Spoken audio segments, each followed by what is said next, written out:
Hello and welcome to this week's episode of Analysing Anfield, your tactics and analytics podcast, courtesy of the Blood Red channel. I'm Josh Williams and I'm joined again by Mo Stewart. Mo, you feeling any better this week, mate? A little bit better. A little bit more lucid, a little bit more with it, I think, in general. Like, I watched last week's video back and I don't remember some of what I said, which is probably not a good sign. But yeah, fighting fit and able today as much as is possible. Well, we are finally approaching the return of the Premier League. It feels like a long time since Liverpool last played a match domestically, that is. But yeah, we have Brighton this weekend, so we're going to talk a little bit about that. And we're going to talk about kind of overriding themes, I suppose, generally in the past week or so. Some of them, well, most of them, I suppose, are to do with the international break, international friendlies, the Nations League, and stuff like that. But I'm not really sure where to start, to be honest, Mo. We can go in a few different directions here. Any thoughts? Well, I mean, I think the most interesting one really is the idea of who should be in the first team for Brighton. Because, like you say, it's been so long since we last put a team together, and who we have available to us has changed in quite a few areas. So the idea of who's ready, who's would be best suited, who's in good form, and then looking to the fixtures we've got ahead, because we've got some pretty big fixtures. Like the next five, if you take the next five as a block up into Man City, you say you've got Brighton's arguably maybe the easiest or maybe the lowest risk at this stage because of where we are in the Champions League. I'd say both of those games are important. And then we've got the top two teams at the moment in terms of title credentials, and Arsenal and Man City. So with all of that in mind, if there's going to be any kind of, not necessarily experimentation, but any kind of rest rotation ideas, we might be seeing them in this game. That's kind of where I'm thinking. Yeah. Okay. Well, I think ahead of Brighton, obviously the international fixtures that have happened will determine the squad a little bit. So some people tend to switch off a little bit during the international break for obvious reasons. Not much of an interest in the likes of England and things like that. So we'll provide a bit of an overview as to what's happened over the past 2 weeks. Which players have played a lot, which players haven't. One of the players who has definitely been rested is Trent Alexander-Arnold. I'm sure you're aware of this, Mo. Everybody's been talking about it. I don't think he's played a single minute, and for the second game against Germany in particular, he didn't even make the 23-man squad. What are your thoughts on Trent and the whole Southgate thing out of interest? My honest thoughts, first of all, is that this has been coming. Like, I have been of the opinion that Trent wasn't gonna go to the World Cup since pretty much before the end of last season. So you still think that? I do, yeah. And Okay. the reasons why I do think that isn't necessarily because of Trent Alexander-Arnold, but because of the way Gareth Southgate wants his England to play and the players who he sees as better options for him in that position. I mean, I don't want to necessarily get into the childish element of the Reece James versus Trent discussion, because it feels like you have to kind of slag one off to praise the other, and I don't want to do that. That's literally my point. My point is that these are both, and you can put Kieran Trippier in there as well. These are good players. The difference is that Reece James and Kieran Trippier have done what Gareth Southgate has asked him to do in an England shirt on repeated occasions. The reasons why Trent hasn't done that are many. He hasn't had as many chances. He's been injured at certain times. But the system that he wants to play, Gareth Southgate wants to play, isn't a system that Trent plays for Liverpool. It isn't a system that he plays very often. It isn't one that he's used to. So every time he has appeared for England, there's been massive pressure on him to prove all of us right, but also to try and do all these things he's not used to do and to play well. You're not giving him all of the best tools to succeed. So you kind of want to hide into nothing. And the ultimate kind of result of all of this is him being further down the pecking order than we would assume. Yeah, I mean, it is a weird one. Like, I can understand elements of it because he's obviously up against the likes of Reece James, sometimes Kyle Walker, Kieran Trippier is a good player. But Trent is also pretty special. Like if you look at his numbers for the season, just to provide a bit of an example, he's currently top of the Premier League for progressive passes on a total of 56, ahead of João Cancelo in second on 55. João Cancelo, for perspective, has played one game more than Trent. Funnily enough, third in the Premier League for that is Kieran Trippier on 46. But again, he's played almost 2 games more than Trent in terms of minutes at least. Trent is also top of the league for switches of play and things like that. I think he's top of the league for expected assists, or in fact he's not, but that's because of Kevin De Bruyne again has played a bit more than Trent. But in terms of chances created and things like that, Trent is right up there. So he is quite a special player. But I think Southgate is almost, he seems overly terrified of the fact that Trent isn't amazing defensively. There's kind of an underlying narrative there with Trent. There always has been. I do think there is something in it. I don't think it's a complete myth that Trent, can't defend. I do think he is sometimes, he can be a bit of a, not a liability, but a bit of a weak link on the defensive side, if you like. I think his one-on-one ability sometimes can not look particularly great in comparison to the other players at Liverpool, like Robertson's good 1v1, I think. Van Dijk is obviously good 1v1. I think the thing I noticed most with Trent is that he is more often than not doing his defending after having done a sprint, because positionally he is normally higher up the pitch. So when if we're defending a counter-attack, he's having to get back into position and then defend. Now, that's not an excuse, but it will certainly be a reason why sometimes he's not as sharp. Because I think sometimes it's concentration with Trent when it's in terms of that one-on-one defending. That sometimes he knows what he's supposed to do, but sometimes he'll just let a guy get past him because maybe he's not at the sharpest. And sometimes that is to do with the running he's doing. But one thing I did want to say as well about Trent, his defending is scrutinized more than all the other players we talk about. Maybe slightly Reece James. Every time Trent doesn't do the right thing defensively, we all know about it, we all hear about it, we all remember it. Less so when he does. So I was looking, you mentioned before the comparison with progressive passes and all that kind of stuff. I was looking at the defensive numbers this season, and a couple of things really jumped out at me. In terms of dribblers tackled, i.e. an attacker dribbling at you, how many times you tackled them. Now, Trent has tackled a guy 4 out of 8 times, 50%. Okay. Reece James, 3 out of 5 times. That's 60%, a little bit better. Kieran Trippier, 1 out of 10. So, those are the kind of numbers you would expect Trent to be getting based on the perception of his defending. So, yes, he's not perfect. Yes, there are things he needs to do better. But is he miles worse than all of the other options? Absolutely not. Yeah, this is kind of the point. I think Southgate is almost played too much and believed too much in the narrative that Trent is like horrendous defensively when it's not quite that bad.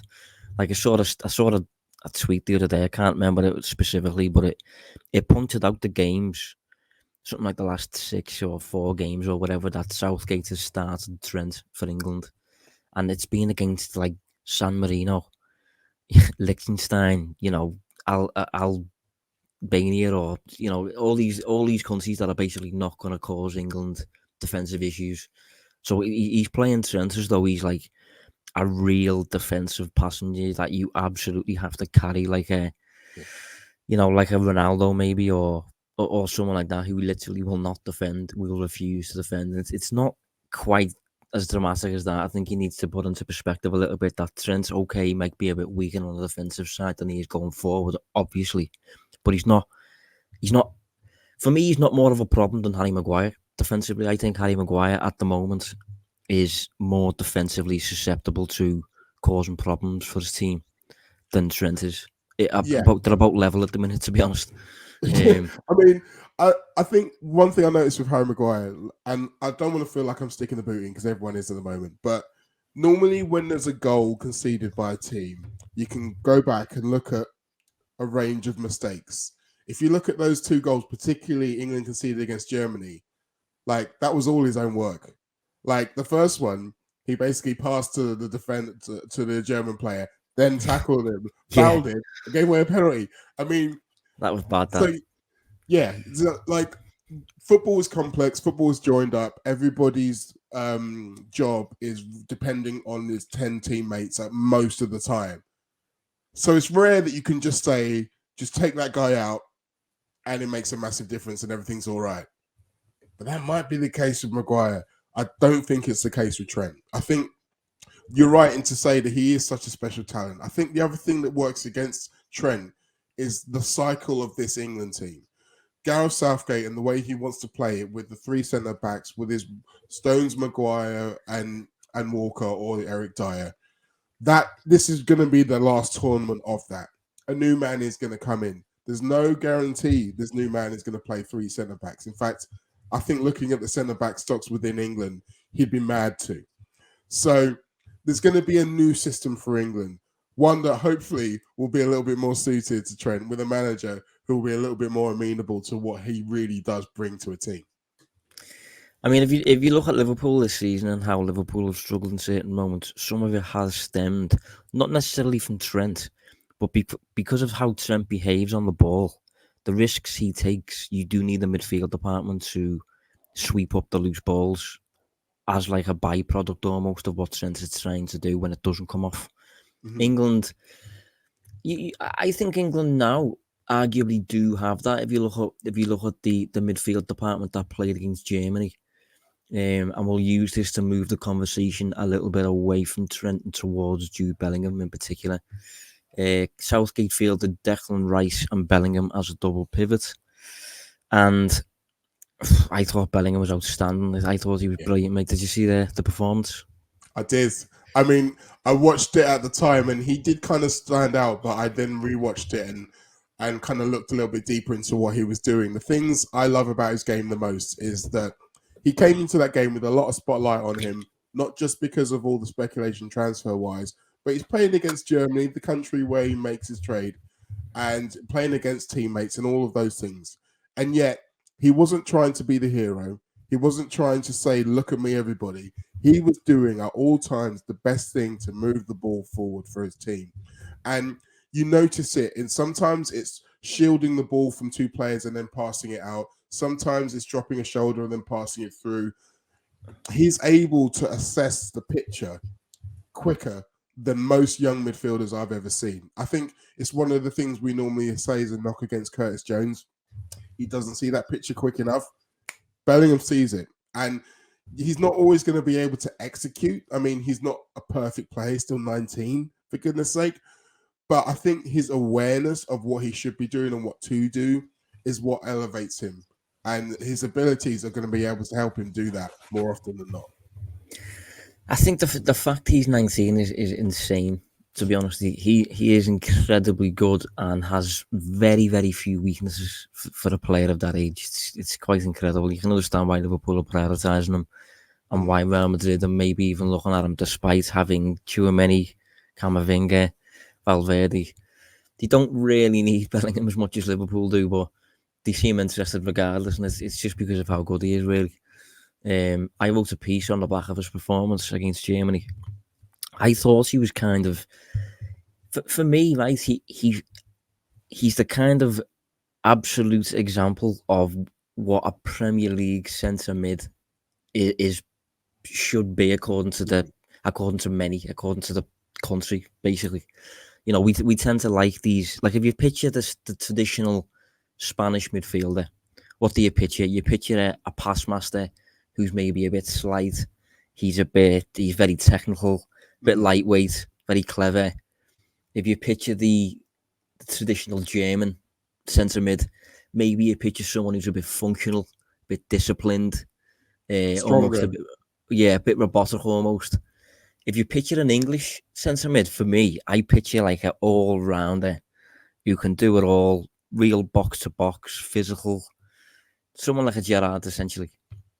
And the Premier League's seen loads of those over the years. Yaya Toure fits the mould. Roy Keane to a lesser extent. Frank Lampard to a slightly lesser extent. Patrick Vieira is right up there for the type of player that I'm describing.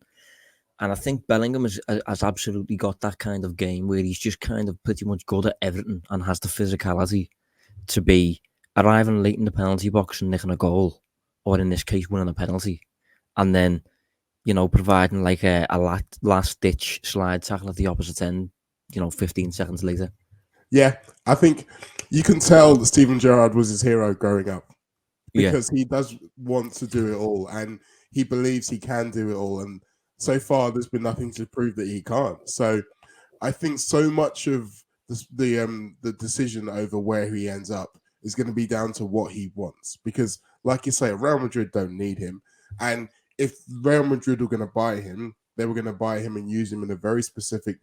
They're basically going to use him to replace Modric, because they've already got the rest of their midfield in place if you look at Tchouaméni and Camavinga. So they have basically regenerated what they did 10 years ago perfectly. But it does mean you're going to play there, you're going to do this. With Liverpool, it's different. Liverpool, we've got a blank canvas, really, when it comes to the midfield. So we can say to him, look, you there, we will put everything else around you. We will give you the space to do all of the Steven Gerrard things. We'll give you an Alonso. We'll give you a Mascherano. And then you can just go out and paint pretty pictures. Now, I personally think that if this is what we're telling him, then that's going to be quite appealing to him.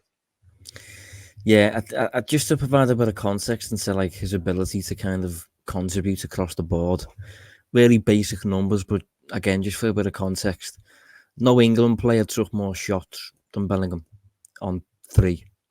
No England player suffered more fouls than Bellingham on 3. No England player won more tackles than Bellingham, and no England player made more interceptions than Bellingham. They're just 4 very basic departments. Obviously, he won the penalty as well. Just across the board, I thought he was very good. As we said last week, I think jack of all trades kind of sums it up.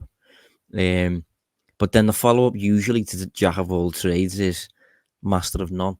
And I wouldn't say that applies to Bellingham. I think he's just very, very well rounded. And if you look at what he offers as a player, he's just so unique for his age. Considering he's 19, it would be a bit more normal if he was 25. But he's like 19, so he's just ridiculously good, basically. And I was really impressed by how he performed in a midfield too, as well, with Rice, because upon an inspection of what he offers, I would naturally say he's a box to box number 8. But even as his double 6, he still looked absolutely fine. Didn't look like he was trying to get to grips with a new role or anything like that. I know he plays it week in, week out at Dortmund this season, but it's still that ability to adapt between different positions is again one of the reasons why Liverpool are interested in him, and another one of the reasons why he maybe does compare to the likes of Wijnaldum and Gerrard in that versatile sense. I think so. I think the other thing with him is that it relates a lot to who you've got around him, like I said before. So while he plays in the double pivot at Dortmund, it helps give them that defensive solidity, so that allows their centre backs to be a little bit more relaxed and be able to come out on bring the ball out of defence when they need to. But it also gives the forwards a bit more protection. So him being there doesn't give you as much of his game as is at pure optimum, but it does allow everybody else on the pitch to do theirs. And that's the kind of give and take that he allows you. Sometimes it's like, no, I want 100% peak Bellingham. Go out there and do your thing. And sometimes it's like, our team is serviced better by you doing this. And it's not like you're kind of curbing his instincts.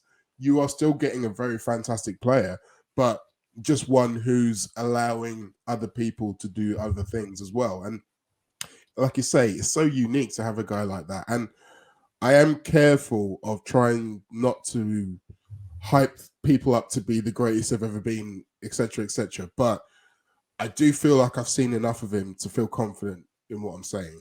So there's that. Yeah. I think a lot of the hype is justified. At the same time, I don't think he's necessarily... He's not inclined to get you out your seat per se, is he? He's not like a Modric, really. I think Modric is a bit more possesses a bit more stardust, maybe. But Bellingham is just kind of really good at everything, but without really doing too much almost in certain cases. Do you see what I'm saying there? Yeah, no, I think so. Again, it's about making the best choice in the moment, and the best choice in the moment. He's extremely functional. That's probably a good way of putting it. Yeah. I would say though, he probably does need to start scoring more goals. Like we mentioned, he took more shots than anyone. A couple of those, well, I think one of them at least he slipped as he was striking it. And then there was the one late from the set from the corner where he hit it over, where he knows he should have done better. If he can add those, because I mean, again, that is something that Steven Gerrard was very good at. And we know that he wants to do everything Gerrard can. So if I was going to give him any tips, me, 40-year-old man, giving 19-year-old football genius any tips, he'll be working on the shooting.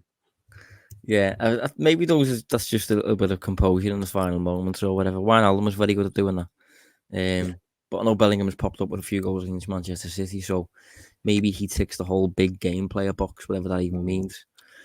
But I thought it was interesting that Bellingham played next to Rice and did very, very well with him. And I think if you look at the Liverpool squad, the player who probably compares to Rice stylistically is probably Fabinho, in terms of that holding player who will kind of sit and allow his partner, if it's a midfield two, that is, to kind of play a little bit around the corner and wander a little bit more.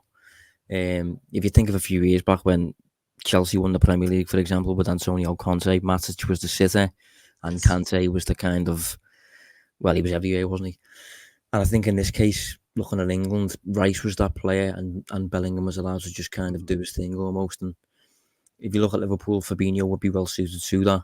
If that was a two, Thiago would be on the bench, so I'm not sure we'd have options all of a sudden.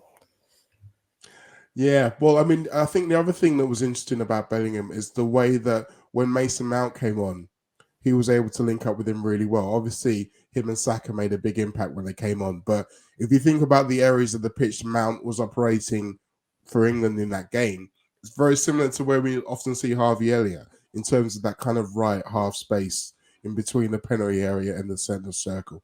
So if we see Bellingham in there, because that's the other thing as well we need to think about, when we kind of add the guys who we've got and try to make a midfield with Bellingham, who suits what, who goes where, and that might be something that we end up seeing developing over time if he comes. If he comes indeed, hopefully he does. I mean, it's going to be a disaster if he doesn't, really, isn't it, at this stage? But it's hard not to get your hopes up when you're watching him play like that, because he does have that, just that all-round complete profile that would make a massive difference in your own midfield, especially if your midfield is suffering a little bit due to injuries or aging profiles or something like that. So the impact of Bellingham, used to put Bellingham in the current Liverpool team, massive difference on his own. Aside from England, looking at the rest of the international landscape, Darwin Nunez scored. Nice. He got assisted by Luis Suarez as well, I think. Yeah. Scored a header. Played in a front 4-4-2 system. It's interesting that the idea of that Darwin with a partner up front. I don't think it'll ever really be tested at Liverpool because we just don't really play like that. But maybe he's one of them players who... Sorry, there's a bit of freezing there, so I'm not 100% sure. But I'm talking about the in terms of the idea of Nunez working with a partner. The interesting thing about that is you got Suarez, who is very intelligent as a striker, so he knows what kind of balls the number 9 wants. He kind of knows what kind of play number 9 wants, so he can get into those areas. If you look about maybe Mo Salah, who, if you look at the area from where Suarez crossed the ball, that's the area of the pitch that Mo Salah often operates in. So you can see in terms of developing ideas about habits and what you like, that's something that is repeatable, even if Liverpool aren't necessarily going to have a strike duo. Yeah, well, I think maybe it just offers a bit of an insight into the need to kind of almost get players close to him, get players around him. We spoke about the whole need to maybe shift towards a 4-4-2 long term to help him out, because I'm not certain yet that he's the type of striker that would lead the line on his own in a 4-3-3 like Firmino did. I'm not sure he's quite that player yet. I would like players to be closer to him, maybe a number 10 behind him to fill those spaces. But yeah, we'll see on that one. Aside from that, we have Luis Diaz, who played for Colombia and by all accounts has travelled a lot. So in terms of his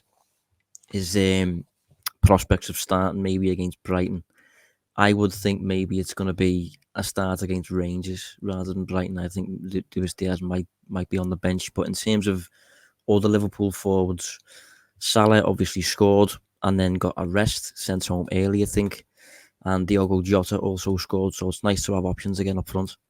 It is. And it almost feels like you say, they almost answer themselves, because Diaz played a lot in the internationals, but he's also played a lot. I think he's nearly played 800 minutes for Liverpool this season already, which is only less than Alisson and Van Dijk, and only a little bit less. So he is ripe for a rest, even though he's obviously not going to the World Cup. Diogo Jota seems to have come into a bit of form and rhythm, playing for Portugal, playing from that left-hand side. So that kind of feels like an easy slot of Jota in there.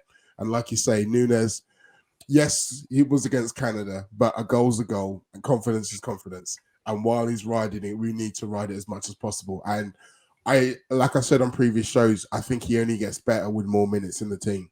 So I think if I was picking, I would expect to see Jota, Nunez, Salah as a front three against Brighton.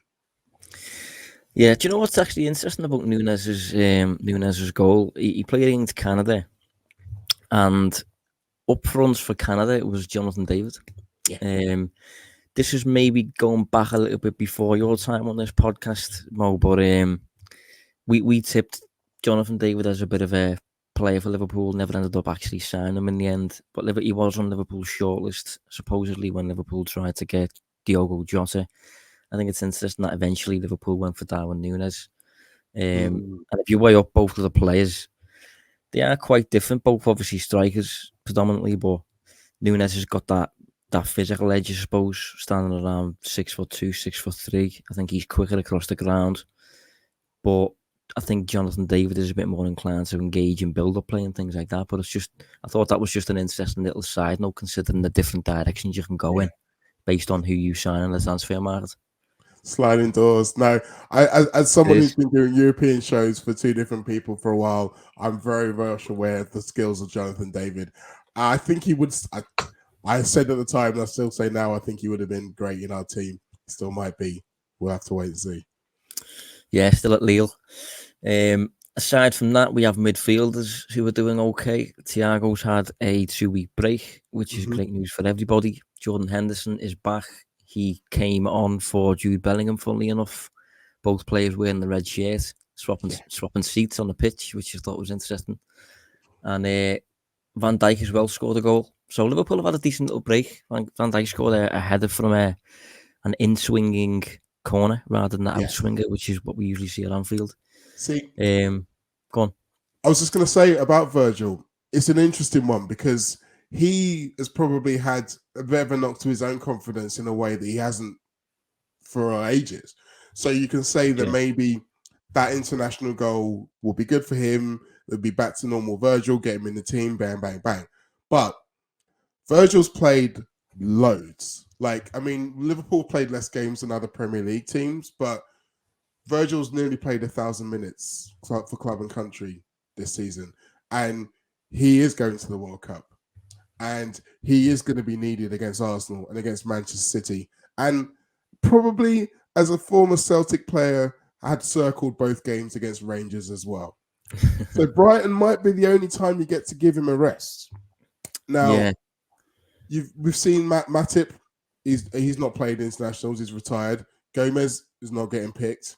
Kanate should be back in training, I believe, from today. So Klopp has the ability to say to Virgil, I'm saving you for bigger battles down the road. Whether he will or not, I don't know. I'd be tempted. Yeah, I suppose one benefit of the international schedule is that he played on Sunday against Belgium, and now he's got a week off essentially until Brighton. Whereas England played, I think, on Monday. But Virgil looked good for Holland. You know, he played twice for the Netherlands and 2 clean sheets, which is good for his confidence, as you say. Scored a goal. insisting that he actually played as part of a back three for Van Gaal in the centre. I likened his role to Bonucci during this time at Juventus, with Conte, a little bit as like that quarterback in the centre of the defence almost. Well, it's less exertion for him, which is good for us. Yeah, definitely. But it's interesting to see how Liverpool's international break's gone anyway. I mean, there's no, off the top of my head, I'm not sure if you can correct me on this, Mo, there's no injuries, is that right? No injuries been picked up? Touching wood, but no, I'm saying no. In fact, let me check the internet for that. But it appears to have been no new names added. Nope, no new names, thankfully. Some names hopefully coming off, like I mentioned, Kanate, maybe even Ramsey and Kelleher as well. So we'll see how that goes. Yeah, so Liverpool almost back to full strength, if you like, for the upcoming match against Brighton, who look like an interesting prospect at the minute because they haven't played for about a month and they now have a new coach and they've got a bit of upheaval in the team, if you like, considering, Cucurella recently left. I'm not sure they've played since he left, to be honest. No. In fact, he might have played once or twice, actually. But what do you know then of Roberto De Zerbi, if anything? I mean, he's not really known on Liverpool, on English radars, really. No, I mean, it's difficult to say because his style that he played when he was with Sassuolo wasn't necessarily the same as the style he played for Shakhtar. And obviously, they are at different points within their league system. So Shakhtar are always going to be the dominant team. So they're going to be able to play a more possession-based football. Whereas with Sassuolo, they were still trying to hit on the break to a certain extent. It's a really interesting conundrum because normally when you've got a new manager who comes in for a manager who was successful, then you just say, well, let's just keep it going. There's no point changing things that aren't broken. But like you say, he's had quite a long time in with the squad, or at least to have an idea of what he wants to do. How much time he's actually had with the players, we don't know, because obviously some of them have been away all around the world on internationals. So you don't know if he's going to do something drastic, something unknown. So from Klopp's perspective, it's difficult to plan for. You look at the way that they've played this season. They've been playing three at the back, packing midfield, and having Enoch Mwepu alongside Danny Welbeck looking for Alexis McAllister and Trossard to join from midfield.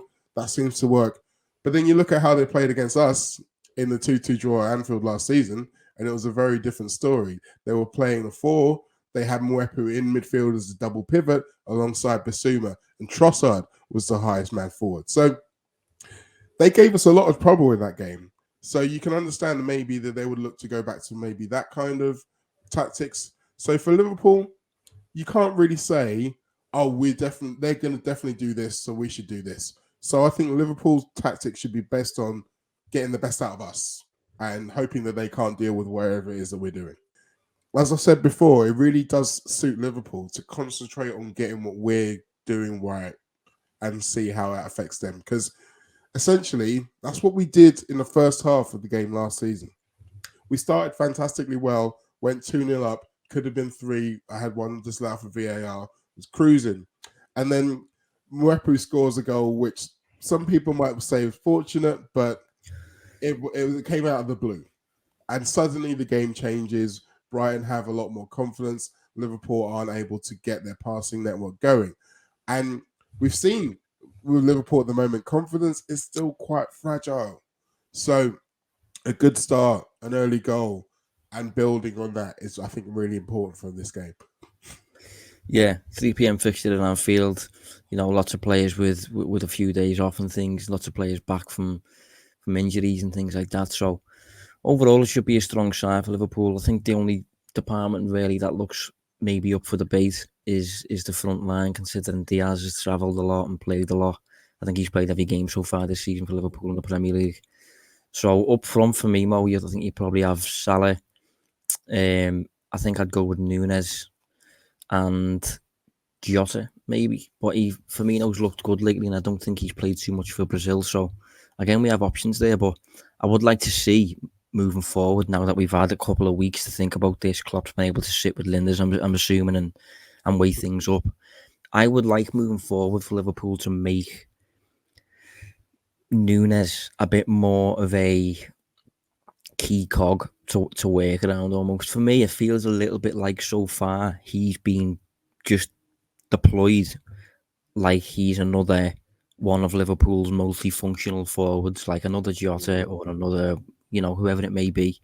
But looking at him, I'm just increasingly of the belief that you need to kind of accommodate this man. You need to kind of switch things up a little bit to supply him in a bit of a different way and things like that. And sometimes, as I mentioned earlier about the 4-3 and whether he's entirely suited to leading the line on his own, I think he can occupy defenders, of course, but I would just like moving forward after this international break between now and the World Cup to see Nunez go on a bit of a run, become a bit more of a established member of the team and look a bit more integrated than he has done.